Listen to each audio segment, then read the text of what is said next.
السلام عليكم خواتاتي، وان شاء الله تكونوا كاع بخير وعلى خير وفي صحه جيده. هانين وانتم تشوفوا في هذا الفيديو. جيتكم اليوم بوصفه جديده وفيديو جديد، نتمنى ان شاء الله نفيدكم به. نبدو بعد الصلاه والسلام على نبينا محمد، وبعد بسم الله الرحمن الرحيم نروحوا الى المقادير وطريقه التحضير. حطوا لايك حبيباتي، بارطاجوا الفيديو لتعم الفائده. نفوتوا مع بعض الى المقادير وطريقه التحضير. اذا كما راكم تشوفوا خواتاتي، عندي هنايا زوج قطع نتاع ليسكالوب تاع الدند. عندي زوج قطع، يعني ميم با 250 250 غرام هكا، وانتم تضاعفوا على حساب افراد العائله. اكيد راح نقطعهم قطع صغيره ونديرهم في لاشواغ، نرحيهم، نقطعهم كيما هكا قطع صغيره، وندير معاهم فص تاع الثوم. نتوما تاني تديروا معدنوس اللي توفر عندكم، ورحوا الكل مع بعض. والتوابل فلح توابل ملح، فلفل اسود، وكيري اللي توفر عندكم، يعني توابل خاصه بالدجاج.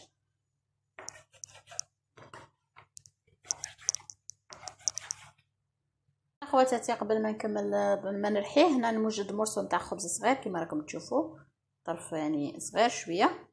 نشمخه مليح مليح مليح في الماء حتى يعني كاع يتشمخ ويطرى، ونعصره مليح من هذاك الماء، ما لازمش نخلي فيه الماء، ونرحوه معاه نرحو الكل هنايا مع بعض. مرصو نتاع الخبز شوفوا درته. ندير عليهم ثاني حبه نتاع البيض فيها بالصفار بالبياض، حبه كومبلي تاع بيض. ندير عليهم فص كبير تاع الثوم، ولا كان صغير كثروا شويه، ديروا يعني على حسب. الا كان صغير ديروا 3، ولا كان كبير انا هذا عاود 3 صغار قطعه كما راكم تشوفوا. ندير عليهم التوابل اللي هي الكيري هذا، ندير شويه، ما كتروش توابل بزاف بزاف حتى تروح لنا البنه نتاع السكالوب، يعني شويه فلفل اسود اكيد، والملح.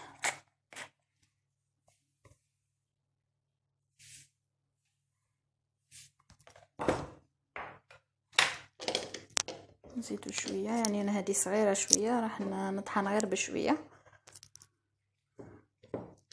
كما راكم تشوفوا خواتاتي.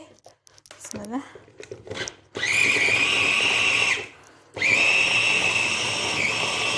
باش ما نديركمش الحس غادي نرحي ونكمل ونوليكم.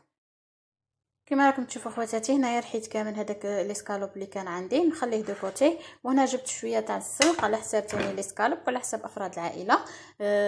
تغسلوه هو وراق احسن، خير ملي تقطعوه بعد تغسلوه هو ورقه، تغسلوه مليح مليح، تشلوه غايه، وتقطعوه صغير صغير صغير، وديروه يفور شويه، يا ربي 5 مينيت وهو ما فيهش الروح بالخوف يطيح. وهنايا راني نقليه في شويه نتاع البصل باش ندير هذا السلق لازم نقليه يعني نطيبه. شوفوا كي حمرت البصل باسكو يطلق بو شباب كي يتحمر، راكم تعرفوا السلق يعني يبغي بزاف البصل يجي شباب به، يجي فيه بو شباب. هذا السلق باش نحشو فيه باش نحشو به ليسكالوب.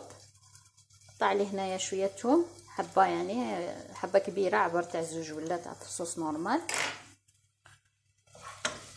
راكم تشوفوا. وندير عليه هذاك السلق نتاعي، وندير الملح، فلفل اسود، معدنوس الا كان توفر عندكم، ما شريتش معدنوس ديروا معدنوس ثاني يعطي ذوق رائع. شويه فلفل اسود والملح، ما تكتروش الملح، السلق ما يبغيش بزاف الملح، نقول ما تكتروش وانا قاعده نفرغ. خلط مليح، نخليها تقلى شويه تتشرب بالبنبي. طلقت كاع هذاك الماء وعاودت شرباته، الماء اللي طلقاته هنا نعرفوا بلي صايب.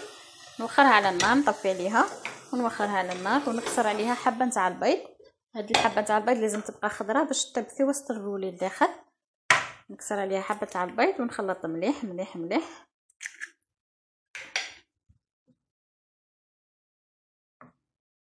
خلط مليح كما راكم تشوفوا هكا، يعني النص تاعها راح يطيب والنص يبقى خضر، ويزيد يكمل طيابه في الرولي نتاعنا الداخل باش يشد روحه هذا السلق وما يجيش يطير من الرولي، ما يجيش يخرج كي نقطعوه. خرج كما راكم تشوفوا فيلم غذائي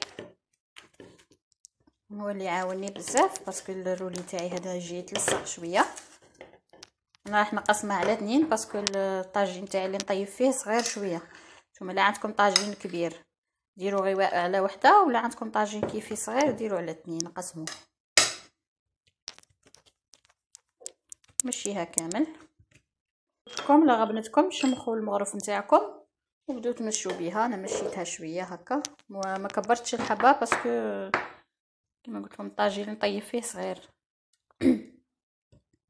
من هاك ما تخلوش بلايص خاويين، سيو كاع تبلعوهم باش ما تجيناش تبان خاويه من الطيب، تبانش. ونديرو فيها السلق نمشوه. ديروش طبقه كبيره بزاف بزاف تاع السلق وما ديروش قليل بزاف، شويه على حسب الطبقه التحتانيه. راكم تشوفوا خلو شويه هنايا الخوا باش نغلقوه.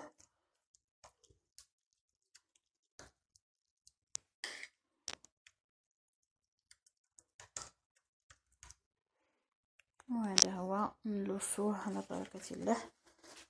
بسم الله. انا راح يجيني شويه رولي صغير، والحجم نتوما تحكموا فيه، تبغوه كبر من هكا زيدوا طولوا على هاك كما راكم تشوفوا. حزموه عادي باش ما تدخلش لاصوص.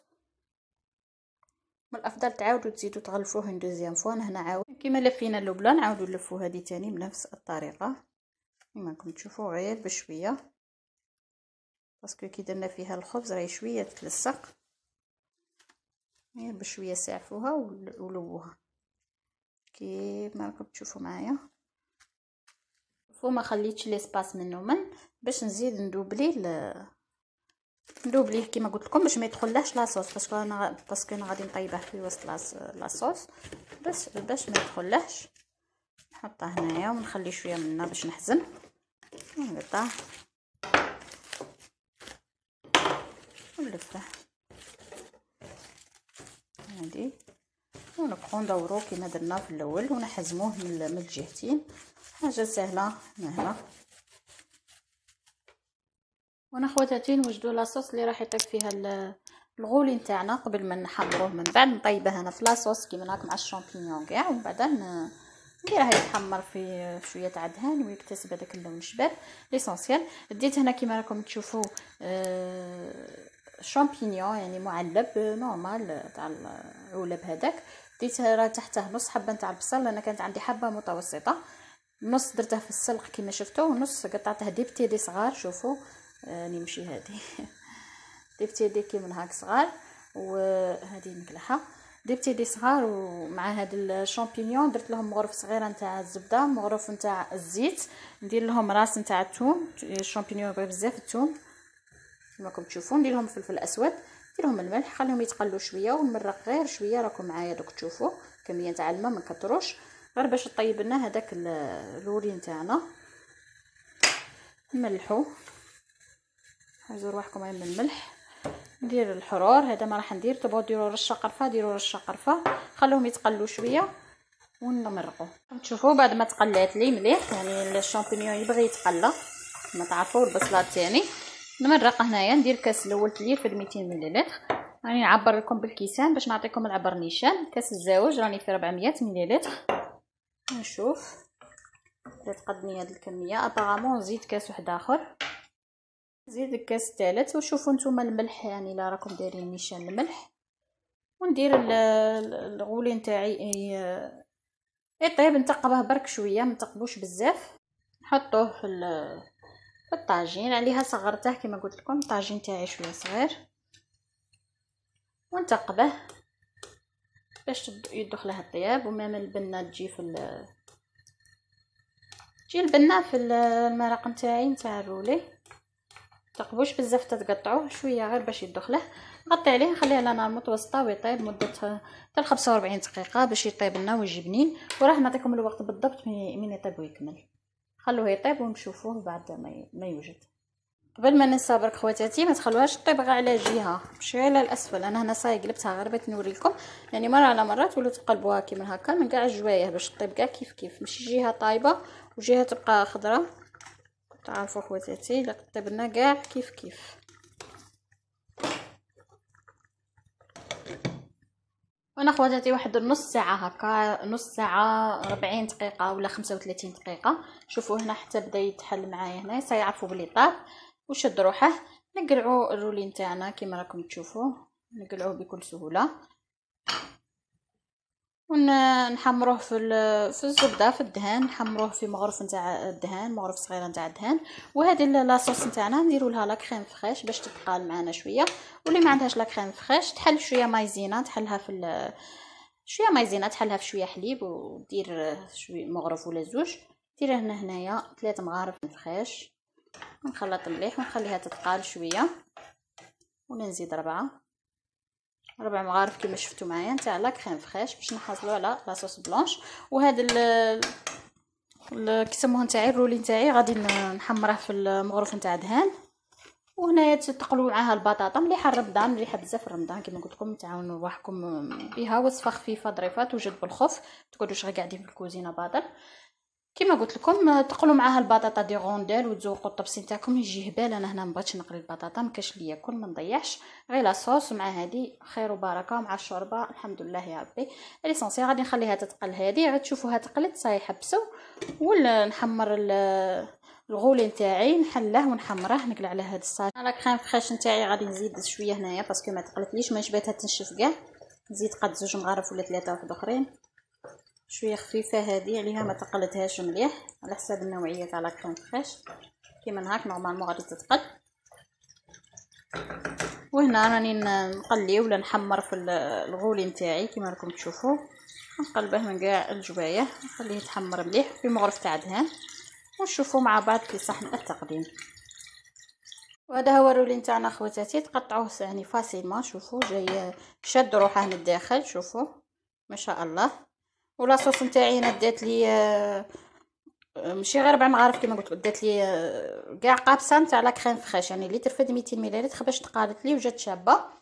هذه هي نقطعه وندير عليه لاصوص باش تشوفوها معايا. شوفوا كيفاش جات شاده روحها، انا نبغيها كيما هاك ثقيله وشاده روحها يعني شابه ما شاء الله. شوفوا نكمل نزين الطبق. هذا هو حبيباتي الطبق النهائي، نتمنى ان شاء الله تجربوه تنجحوا فيه. ما تنسوش البارطاج واللايك لتعم الفائده، ووصلوه لاكبر عدد من اللايكات. جا بنين بزاف ما نحكي لكمش الذوق والشكل، شوفوا ما شاء الله. تبغوا ديروا تاني معاه الجبن ديروا معاه الجبن. وهذاك البيض اللي درناه للسلق شوفوا كيفاش جا السلق شاد روحه. نتمنى ان شاء الله وصفه اليوم نالت اعجابكم. اترككم في رعايه الله وحفظه الى فيديو قادم باذن الله، والسلام عليكم ورحمه الله تعالى وبركاته.